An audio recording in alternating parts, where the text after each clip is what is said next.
Teacher factory में स्वागत है। आज की क्लास में आप सभी देखेंगे प्रैक्टिस सेट नंबर 5। दोस्तों, यह आपको बिहार डीएलएड एंट्रेंस एग्जाम 2025 के लिए काफी महत्वपूर्ण प्रैक्टिस सेट है। दोस्तों, इसमें आपको हिंदी, इंग्लिश, सोशल साइंस और साइंस के महत्वपूर्ण प्रश्न आपको मिलेंगे। दोस्तों, बिहार के सरकारी कॉलेज से डीएलएड करना है तो इस क्लास को आपको पूरा देखना चाहिए। आइए क्लास की ओर आपको ले चले। दोस्तों, सामान्य हिंदी के यह प्रश्न है और हमेशा की तरह सेशन को प्रारंभ करने से पूर्व एक लाइक अवश्य कर दें।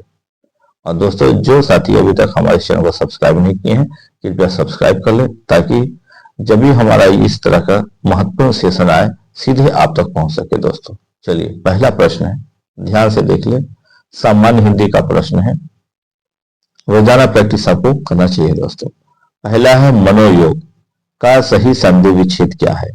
तो मनोयोग का संधि विच्छेद 4 ऑप्शन दिए गए हैं। सही आंसर इसका हो जाएगा ऑप्शन नंबर बी, मनहजोड़ योग। प्रश्न है दूसरा, कौन सा बहुव्रीहि समास का उदाहरण है। 4 ऑप्शन दिए गए हैं। ए निशिदीन, बी त्रिभुवन, सी नीलकंठ और डी पुरुष सिंह। और आंसर होगा इसका ऑप्शन नंबर सी, नीलकंठ। प्रश्न है खड़ा खोटा शब्द में समास बताइए। ए द्वंद्व समास, बी तत्पुरुष समास, सी बहुव्रीहि समास और डी द्विगु समास। और इसका आंसर होगा ऑप्शन नंबर ए, यानी द्वंद्व समास। प्रश्न 3 के बाद 4 में चलते हैं साथियों। 4 में है, ध्यान से पहले सबको देख लीजिए। मैत्री की राह बताने को, सबको सुमार्ग पर लाने को, दुर्योधन को समझाने को, भीषण विध्वंस बचाने को भगवान हस्तिनापुर आए, पांडव का संदेशा लाए, दो न्याय अगर तो आधा दो, पर इसमें भी यदि बाधा हो तो दे दो केवल 5 ग्राम, रखो अपनी धरती तमाम, हम वही खुशी से खाएंगे, परिजन पर असीना उठाएंगे, दुर्योधन वह भी दे न सका, आशीष समाज का ले न सका। आगे लिखा है, उल्टे हरि को बांधने चला, जो था असाध साधने चला। पूरे प्रश्न को बताते हैं आपको, ध्यान से देख लीजिए। पहले आगे फिर लिखा हुआ है, जब नाश मनुज पर छाता है, पहले विवेक मर जाता है, श्री कृष्ण कहाँ आए थे। प्रश्न इसमें है कि श्री कृष्ण कहाँ आए थे। 4 ऑप्शन दिए गए हैं। ए मथुरा, बी हस्तिनापुर, सी कुरुक्षेत्र और डी गांव। और इसका सही आंसर होगा ऑप्शन नंबर बी, यानी हस्तिनापुर। आगे है 5वां नंबर प्रश्न, आपकी यात्रा मंगलमय हो किस वाक्य का उदाहरण है। ए संदेहवाचक वाक्य, बी संकेतवाचक वाक्य, सी निषेधावाचक वाक्य या डी इच्छावाचक वाक्य। आंसर होगा डी इच्छावाचक वाक्य। 5 के बाद सीधे 6 को देखिए। 6 में दिया हुआ है, एसेड के लिए सही परिभाषित शब्द है। ए अनुकूल होना, बी संक्षेप करना, सी कमी करना या डी मान लेना। आंसर होगा ऑप्शन नंबर डी, यानी मान लेना। अकाउंट से भी एक प्रश्न रहेगा दोस्तों, जो कि अभी आप देखे हैं। 6 के बाद 7 में देखिए, शब्दों का सार्थक समूह जिससे किसी भाव विचार को पूर्णतः प्रकट किया जाए वह कहलाता है। ए ध्वनि, बी वाक्य, सी शब्द या डी शब्दांश। आंसर होगा 7 का बी, यानी वाक्य। 7 के बाद सीधे चले हम लोग 8 की ओर। दोस्तों, 8 में दिया हुआ है, काफी महत्वपूर्ण प्रश्न है। सभी प्रश्नों को देखिए, ये नहीं कि बस 2, 4, 5 मिनट देख लिया और फिर शॉर्ट्स वीडियो या फेसबुक या अदर और भी जो सोशल मीडिया उस पर चलेगा। नहीं, पूरे प्रश्न को लास्ट तक जरूर देखिए, इससे आपको पढ़ाई मजबूत होगा और जब आप परीक्षा में बैठेंगे तो आपको बहुत अच्छा लगेगा और आपका एग्जाम पास अप कर जाइएगा। दोस्तों, 8 नंबर में देख लीजिए, परलोक का विशेषण है क्या। ए परमलोक, बी परलौकी, सी परालौकिक या डी लोक के पार। और 8 का आंसर होगा सी, पारलौकिक। प्रश्न 9, गाल बजाना मुहावरा का अर्थ क्या होगा। ए डींग हाँकना, बी चुप रहना, सी चिंता करना या डी बाजा बजाना। आंसर होगा ए, यानी डींग हाँकना। प्रश्न नंबर 10, अशुद्ध वाक्य आपको चुनना है। 4 ऑप्शन दिए गए हैं और इसमें से जो अशुद्ध है ऑप्शन नंबर सी, वह डाल महीन है। आगे आइए, 11 नंबर प्रश्न है। 11 को ध्यान से देखिए। नदी कलकल करती हुई बहती चली जा रही थी, इस वाक्य में बहती चली जा रही थी में कौन पदबंध है? चार ऑप्शन है। ए क्रिया पदबंध, बी क्रिया विशेषण पदबंध, सी सर्वनाम पदबंध या डी इनमें से कोई नहीं। और आंसर होगा ऑप्शन नंबर ए क्रिया पदबंध। प्रश्न 12, इसमें कर्तृवाच्य से संबंधित वाक्य कौन सा है? ए कुदाल से मिट्टी उठाई जा रही है, बी ब्रिज से बैठा नहीं गया, सी भारत में एक नया उपग्रह छोड़ा या डी पुस्तक पढ़ी जाती है। और 12 का आंसर है सी, भारत ने एक नया उपग्रह छोड़ा। प्रश्नों को स्तरों को देखते चले, ये सभी प्रश्न पिछले बार परीक्षा में आया था साथियों। 13 नंबर है, निम्नलिखित में कौन सा वाक्य शुद्ध है? शुद्ध वाक्य आप चुनिए, इसमें से शुद्ध कौन है? तो ऑप्शन नंबर आप ए देख रहे हैं, यह शुद्ध है, बाकी सब गलत है। पंडित नेहरू ने सोचा था स्वतंत्रता मिलते ही भारत की गरीबी का अंत हो जाएगा। प्रश्न 14, शब्द शक्ति भेद के अंतर्गत आता है, कौन है? देखिए ध्यान से, ए में लक्षणा, बी रस, सी अलंकार या डी इनमें से कोई नहीं। आंसर होगा ए यानी लक्षणा। 14 के बाद हम लोग देखते हैं 15 नंबर प्रश्न को, ध्यान से देखिए।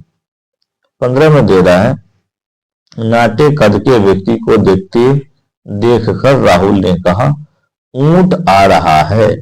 इस वाक्य में शब्द शक्ति है। ए अभिधा, बी लक्षणा, सी व्यंजना या डी इनमें से कोई नहीं। आंसर होगा सी व्यंजना। आगे है 16 नंबर प्रश्न है, काव्य में जब दो भिन्न वस्तुओं में समान गुणधर्म के कारण समानता दिखाई जाती है उसे कौन सा अलंकार कहते हैं? ठीक है दोस्तों, ये है प्रश्न और इसके लिए देख लीजिए 4 ऑप्शन यहाँ पे दिया गया है, जिसमें से फिलहाल 2 देख लीजिए। ए में दिया उपमा अलंकार, बी है अनुप्रास अलंकार और उसके बाद आगे भी है 2, उसे भी आप पहले देख लीजिए। 2 में है यमक अलंकार और डी में है इनमें से कोई नहीं। और इसका आंसर हो जाएगा ऑप्शन नंबर ए यानी उपमा अलंकार। ठीक है, 16 के बाद सीधे हम लोग चलते हैं 17 नंबर प्रश्न में। 17 में दिया है, वर्णों की आवृत्ति को डैश कहते हैं। ये खाली स्थान को ही भरना है। 4 ऑप्शन दिए गए हैं और सही आंसर होगा ऑप्शन नंबर ए यानी अनुप्रास अलंकार। 18 में देखिए, मैं परिवर्तनशील नवीन समय के पंखों पर आसीन में अलंकार पहचाने। और इसके लिए पुनः 4 ऑप्शन दिए गए हैं 18 में, ध्यान से देखिए। ए में दिया है मानवीकरण, बी है रूपक, सी में प्रेक्षा और डी है उपमा। आंसर होगा बी यानी रूपक। प्रश्न है आगे 19, मंद हंसी मुखचंद जुनहाई में अलंकार है। ए उपमा, बी मानवीकरण, सी रूपक, डी श्लेष। आंसर होगा सी यानी रूपक। प्रश्न 20 में दिया है, उन्नत हिमालय की धवल वह सुरसरी यों टूटती, मानो पयोध से धारा की दुग्ध धारा छूटती। इस पंक्ति में कौन सा अलंकार है? 4 ऑप्शन है। ए में दिया है श्लेष, बी रूपक, सी उत्प्रेक्षा या डी यमक। और आंसर है ऑप्शन नंबर सी यानी उत्प्रेक्षा। प्रश्नों को स्तरों को दोस्तों देखते चले आप, इसे इतना भी आसान नहीं समझे, इसको रोजाना प्रैक्टिस आप करते हैं तभी जाके ये आपको आसान मिलेगा। और पूरे प्रश्नों को अवश्य देखें रोज के प्रैक्टिस में। 21 नंबर है, मोहब्बत एक मीठा जहर है। इस पंक्ति में कौन सा अलंकार है? ए विरोधाभास, बी श्लेष, सी रूपक या डी यमक। और इसका आंसर है ऑप्शन नंबर ए यानी विरोधाभास। 22 में है, छंद शब्द संस्कृत के किस धातु से बना है? ए छिदी, बी छद्री, सी छन या डी छम। और 22 का आंसर होगा ऑप्शन नंबर ए यानी छिदी। प्रश्न 23 में देता है, निम्नलिखित पंक्ति में कौन सा छंद है? मानुष है, देखिए यहां से यहां तक का है, मानुष है तो वही रसखान, वसो ब्रज गोकुल गांव के ग्वारन। और ये हो गया पंक्ति और इसमें से आपको छंद चुनना है। 4 ऑप्शन दिया गया है। ए इंद्र वज्रा, बी सवैया, सी कवित या डी उपेंद्र वज्रा। और 23 का आंसर होगा बी सवैया। प्रश्न आगे देखें। पंचाली रीति का संबंध किस काव्य गुण से है? ए माधुर्य गुण, बी ओज गुण, सी प्रसाद गुण या डी इनमें से कोई नहीं। और 24 का आंसर होगा सी प्रसाद गुण। 25 को देख लीजिए ध्यान से। वात्सल्य रस किसे कहते हैं? 4 ऑप्शन दिया गया है और इसका आंसर होगा ऑप्शन नंबर बी यानी बाल सुलभ भाव को। ये रहे पूरे हिंदी के 25 प्रश्न। अब हम लोग देखते हैं विज्ञान के प्रश्नों को यहां से, जो कि काफी महत्वपूर्ण है। सभी प्रश्नों को आप ध्यान से देखते चलें, सभी का प्रैक्टिस करना है दोस्तों। चलिए, तो पहला नंबर प्रश्न है, ध्यान से देखें, बायोलॉजी का ही है। हरित खाद मिट्टी को क्या प्रदान कर समृद्ध बनाता है? 4 ऑप्शन दिए गए हैं और इसमें से आंसर देख लीजिए क्या होगा। 51 का हो जाएगा ए नाइट्रोजन व फास्फोरस। 52 नंबर देखिए, नीचे दिया हुआ समीकरण किस प्रकार की अभिक्रिया है? तो पहले समीकरण को आप यहां से यहां तक देख लीजिए क्या है समीकरण, और इसका अभिक्रिया पूछ रहा है तो कौन सी अभिक्रिया है? 52 का हो जाएगा ऑप्शन नंबर बी वियोजन। 52 के बाद हम लोग देखते हैं 53। एक तत्व जिसकी परमाणु संख्या 15 है उसके संबंध में निम्नलिखित में कौन कथन सही है? और 53 का जो ऑप्शन है यहाँ पे देख लीजिए, 4 ऑप्शन दिए गए हैं, 4 ऑप्शनों को ध्यान से पहले देख लीजिए। चलिए, और इसका आंसर होगा ऑप्शन नंबर सी तत्व अधातु है। प्रश्न 54, निम्नलिखित में कौन यौगिक नहीं है? 4 ऑप्शन दिए गए हैं, ऑप्शनों को ध्यान से देखिए। 54 का हो जाएगा ऑप्शन नंबर डी यानी हवा। प्रश्न 55, निम्नलिखित में से किसे जीवित जीवाश्मों के अंतर्गत वर्गीकृत किया गया है? 4 ऑप्शन दिए गए हैं और आंसर होगा साइकस। 56 नंबर प्रश्न को देखिए, गोलीय उपकरण की कमी है। 4 ऑप्शन है और आंसर हो जाएगा ऑप्शन नंबर सी नील हरित शैवाल। प्रश्न 57, इसमें से कौन पारिस्थितिक तंत्र का घटक नहीं है? 4 ऑप्शन है, 57 का आंसर होगा ऑप्शन नंबर डी इनमें से कोई नहीं। 58 नंबर प्रश्न को देखिए, रंध्र के छिद्रों का खुलना और बंद होना इस पर निर्भर करता है, और इसके लिए पुनः आपको 4 ऑप्शन दिए गए हैं, 4 ऑप्शनों को ध्यान से देख लीजिए आंसर क्या होगा। तो 57 का आंसर होगा ऑप्शन नंबर डी CO2 की सांद्रता। 59 नंबर देखिए, मानव युग्मनज और मानव शुक्राणु में गुणसूत्रों की संख्या का अनुपात है, और 59 का हो जाएगा ऑप्शन नंबर ए 2:1। प्रश्न 7, इनमें से कौन सा स्वतंत्र रूप से गिरते हुए वस्तु के लिए सत्य है? 4 ऑप्शन है, देख लें, आंसर होगा सी इनमें निरंतर गैर शून्य त्वरण होता है। 7 के बाद हम लोग चलते हैं 61 नंबर प्रश्न को देखते हैं। चलिए, 61 नंबर प्रश्न को देखिए, हाइड्रोजन गैस से भरे गुब्बारे को हवा में छोड़ने पर गुब्बारा क्या होगा? 4 ऑप्शन दिया हुआ है और 61 का जो आंसर होगा ऑप्शन नंबर ए कुछ दूरी तक ऊपर उठेगा और हवा में तैरेगा, ये इसका आंसर होगा। 62 नंबर देख लीजिए, एक तरल जिसका घनत्व मरकरी के घनत्व से दुगुना है का उपयोग बैरोमीटर में किया जाता है, तब एक वायुमंडल दाब द्रव के कितना सेंटीमीटर के बराबर होगा? और इसके लिए पुनः आपको 4 ऑप्शन यहाँ पे दिए गए हैं, ऑप्शनों को ध्यान से देख लीजिए। 64 का, और इसका जो आंसर हो जाएगा ऑप्शन नंबर डी यानी 38।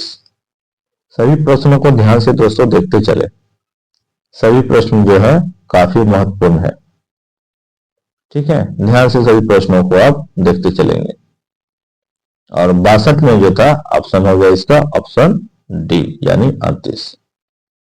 प्रश्न है 63, 63 को भी हम लोग को ध्यान से देखना चाहिए।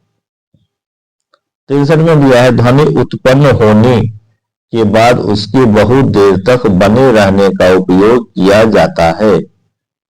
और 63 का आंसर हो जाएगा ऑप्शन नंबर डी,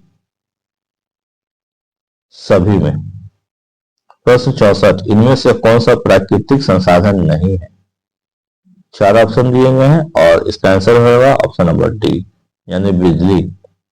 प्रश्न 65, इनमें से कौन सा लक्षण जल की अस्थायी कठोरता का मुख्य कारण है? 4 ऑप्शन दिए गए हैं 65 में और आंसर होगा ए, मैग्नीशियम सल्फेट। प्रश्न 66, चिपको आंदोलन का मुख्य उद्देश्य क्या था? 4 ऑप्शन देखिए, आंसर होगा इसका ए, वृक्ष को बचाना।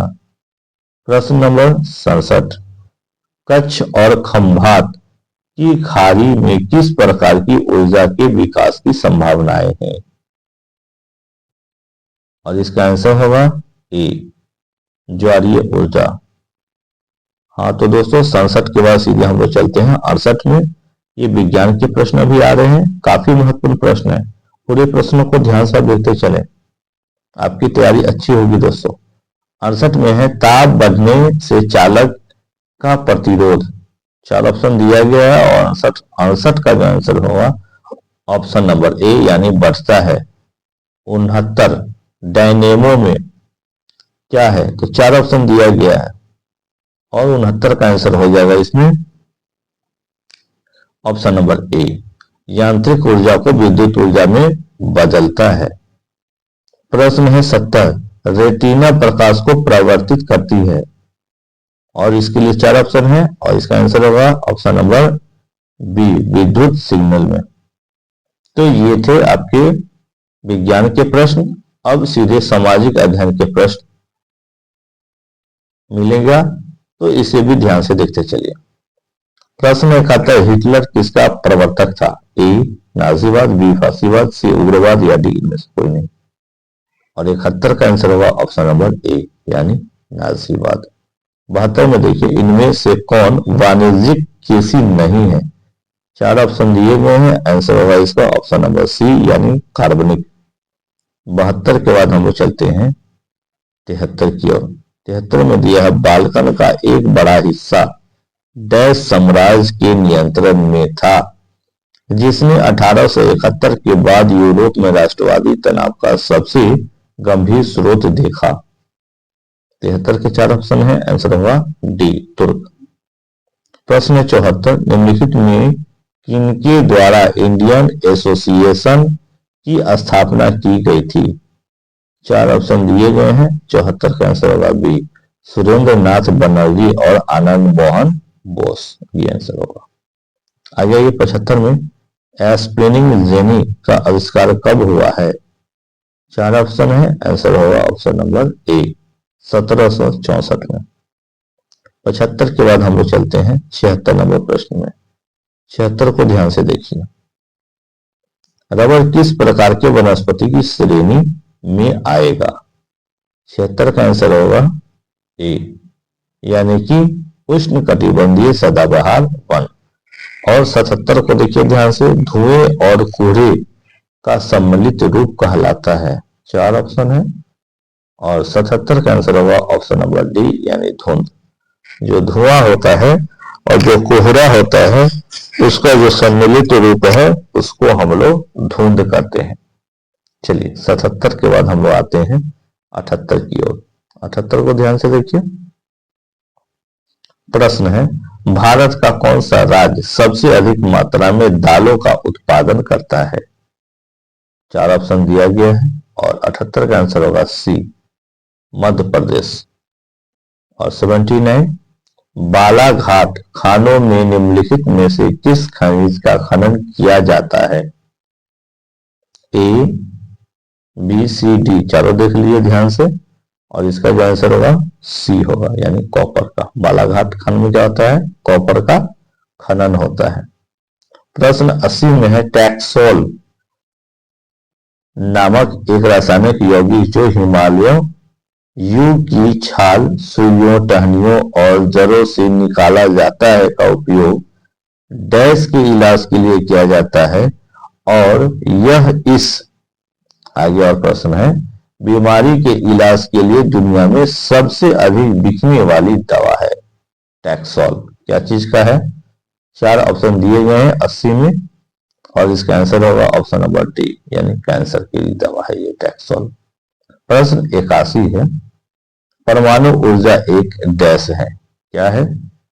और इसके लिए 4 ऑप्शन आपको दिए गए हैं और इसका आंसर होगा बी में क्या है? ऊर्जा के गैर नवीकरणीय स्रोत। 81 के बाद हम लोग देखते हैं 82 को। 82 में प्रश्न है निम्नलिखित में से कौन उद्योग सार्वजनिक क्षेत्र के अंतर्गत आता है? 4 ऑप्शन है और आंसर होगा सी, बोकारो लौह इस्पात उद्योग। प्रश्न 83 बिहार का कितना क्षेत्र वनों से आच्छादित है? वनों से आच्छादित मतलब वन है उतने क्षेत्र पर, तो कौन सा है? 4 ऑप्शन दिया गया है और 83 का आंसर हो जाएगा ऑप्शन नंबर डी 0.07।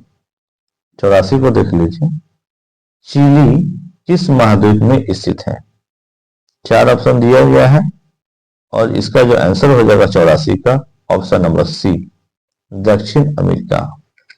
85 भारतीय संविधान में मौलिक कर्तव्य किस देश से लिया गया है? 4 ऑप्शन दिया गया है 85 का और इसका आंसर होगा बी रूस से लिया गया मौलिक अधिकार कर्तव्य। प्रश्न है 86 को ध्यान से पहले देखिए। 86 में हम भारत के मुख्य न्यायाधीश की नियुक्ति कौन करता है? 4 ऑप्शन दिया गया है और 86 के लिए आंसर हो जाएगा ऑप्शन नंबर ए भारत के राष्ट्रपति। 86 के बाद दोस्तों सीधे चलते हैं हम 87 की ओर। सभी प्रश्न काफी महत्वपूर्ण है और ये पिछले साल आया था, इसलिए इसके स्तरों को आप देखते चले से प्रैक्टिस भी कर लें। 87 में इनमें कौन लोकतंत्र को मजबूती प्रदान नहीं करता है? और 4 ऑप्शन दिया गया है। 87 का आंसर होगा ऑप्शन नंबर सी विविधताओं में सामंजस्य का अभाव और संघर्ष। प्रश्न 88 भारतीय जनता पार्टी का मुख्य प्रेरक सिद्धांत क्या है?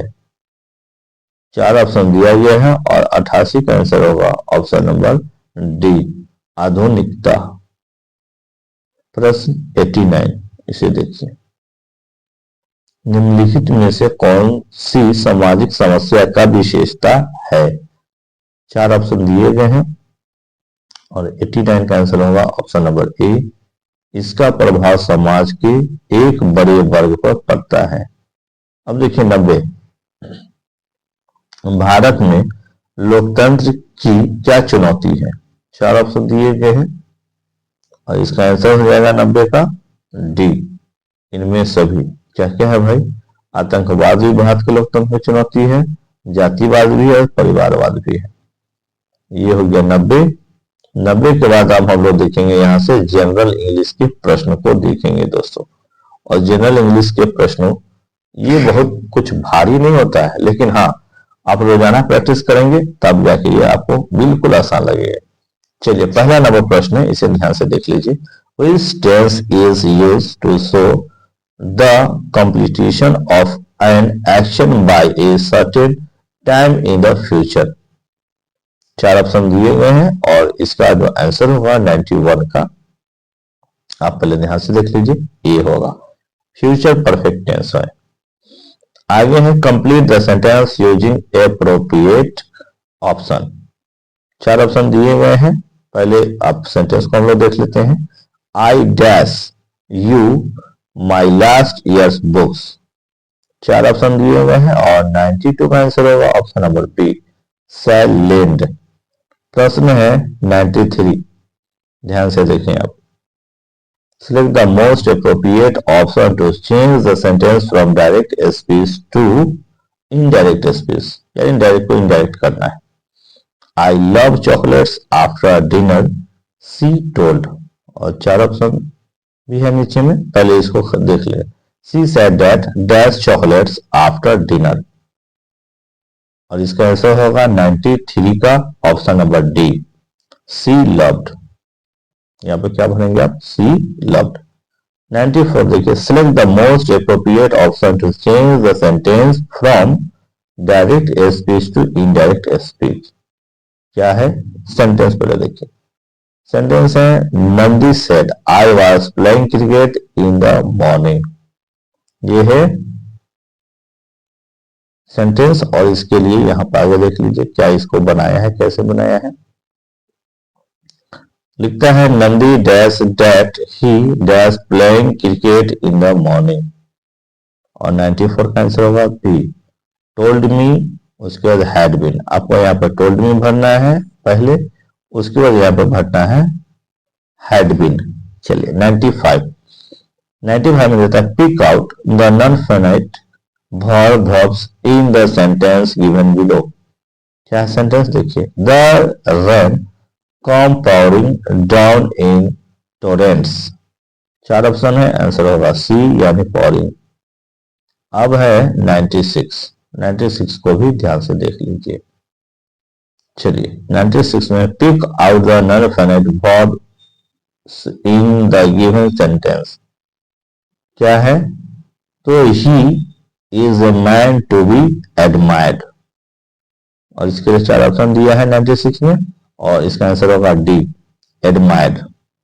प्रश्न है 97, इसको भी देखिए। A sentence has been given in active voice out of the 4 alternative given below select the one which best express the same sentence in passive voice. और क्या दे रहा है, I am to do it. 4 option दिया गया है, 97 का answer होगा A it is to be done by me. 97 के बाद हम लोग 98 को देखते हैं ध्यान से। चलिए इसमें देता है बस जो खाली स्थान है इसमें 4 में से एक ऑप्शन आपको चुन देना है। डैश इज या are considered part of grammar and often has या have well established rules for how to use it या them properly। और इसके लिए ऑप्शन 4 दिए गए हैं और 98 का आंसर होगा ए पंक्चुएशन मार्क। यहाँ पर क्या होगा, पंक्चुएशन मार्क लिखेंगे। अब 99 में देखिए when we join 2 or more words to form a compound noun और एडजेक्टिव बी यूज डैश। किसको यूज करते हैं, तो 4 ऑप्शन दिया गया है 99 में और इसका आंसर होगा ए यानी हाइफन। वहां पर हम लोग हाइफन यूज करते हैं। 100, अब इसको देखिए choose the most suitable preposition from the given option. क्या है, गॉड सेल्स डैश RS20 पर ए लीटर और इसके लिए क्या दे रहा है, ऑप्शन 4 दिया हुआ है और आंसर हो जाएगा इसका ऑप्शन नंबर सी एट। यहां पे आपको एट भरना चाहिए। प्रश्न है फिर खाली स्थान को भरना है आपको। There is a bridge dash the river. 4 option है और आंसर हो जाएगा ऑप्शन नंबर डी यानी अक्रॉस। यहाँ पे अक्रॉस आएगा। प्रश्न 102 फिर खाली है स्थान, इसको भरना है। Dash the bad weather we went sailing. 4 option दिए हुए हैं और आंसर हो जाएगा इसका 102 का बी इन एस्पाइट ऑफ। 102 के बाद चलते हैं हम लोग और ध्यान से देखते हैं 103 नंबर प्रश्न को। ध्यान से देखिए, चलिए इसमें दे रहा है combine the following sentence into one simple sentence. और क्या है, आई रीड द बुक, उसके बाद फुल स्टॉप दिया है। I returned it to the library। 4 option दिया गया है और आंसर होगा इसका option number B Having read the book, I returned it to the library। ये होगा answer. 104 select the alternative which best express the meaning of the item phrase। क्या है आइटम, क्रोकोडाइल टीयर्स, जिसे हिंदी में कहते हैं घड़ियाली आंसू। इसके लिए 4 ऑप्शन दिया गया है और 104 का आंसर हो जाएगा ऑप्शन नंबर डी यानी देख लीजिए क्या दिया हुआ है, प्रीटेंडिंग टू बी सिंपैथेटिक। ठीक है 105 इसे भी देखिए। Select the alternative which the best express meaning of the item phrase. क्या बाय फिट्स एंड स्टार्ट्स। इसके लिए 4 ऑप्शन है और आंसर हो जाएगा 105 का बी इरेगुलरली। ठीक है, सभी प्रश्न काफी महत्वपूर्ण है इसलिए पूरे प्रश्न को अंत तक अवश्य देखिए। 106 में है select the alternative which best express the meaning of the item phrase. क्या है, गो आफ्टर। इसके लिए 4 ऑप्शन दिया गया है और आंसर होगा option number B, to follow. प्रश्न 107 है, खाली स्थान को आपको भर देना है। ठीक है, you will get the job on the condition that you dash hard. और 107 का आंसर होगा ए, वर्क। यहाँ पे वर्क हार्ड हो जाएगा। 108 में है, फिर सेम चीजें हैं, खाली स्थान को भरना है। The plane will take off on time provided that the runway dash free. और 108 के लिए आंसर हो जाएगा option number B, is free, यानी यहाँ पे आपको हो जाएगा इज। 109 में देखें, यहां भी आपको खाली स्थान को भर देना है। A number of students does dash come. 4 option है और 109 का आंसर हो जाएगा ऑप्शन नंबर बी, यानी हैव। यहाँ पे हैव भरे आप। फिर यहाँ पे खाली स्थान है, देखिए, a lot of milk dash bought. और इसके लिए 4 ऑप्शन है और आंसर हो जाएगा 110 का ए, एज। दोस्तों आज का सेशन यहां तक रहा। और दोस्तों कल का जो सेशन है काफी महत्वपूर्ण है, जो कि प्रैक्टिस सेट नंबर होगा 6। इसको पाने के लिए आपको सब्सक्राइब करना पड़ेगा, तभी कल जाके ये जो प्रैक्टिस सेट आएगा सीधे आपके मोबाइल तक पहुंच जाएगा दोस्तों। और हाँ दोस्तों, कल जो सेशन आएगा उसमें पुनः आज की ही भांति आपको उसमें हिंदी, इंग्लिश, सोशल साइंस और साइंस के महत्वपूर्ण प्रश्न मिलेंगे दोस्तों। और ये जो प्रैक्टिस सेट सब कराया जाता है, इसको अगर आप नित्य दिन यानी प्रत्येक दिन अगर प्रैक्टिस सेट तैयार करते हैं तो आपको बिहार के सरकारी कॉलेज से डीएलएड करने से कोई नहीं रोक सकता है दोस्तों।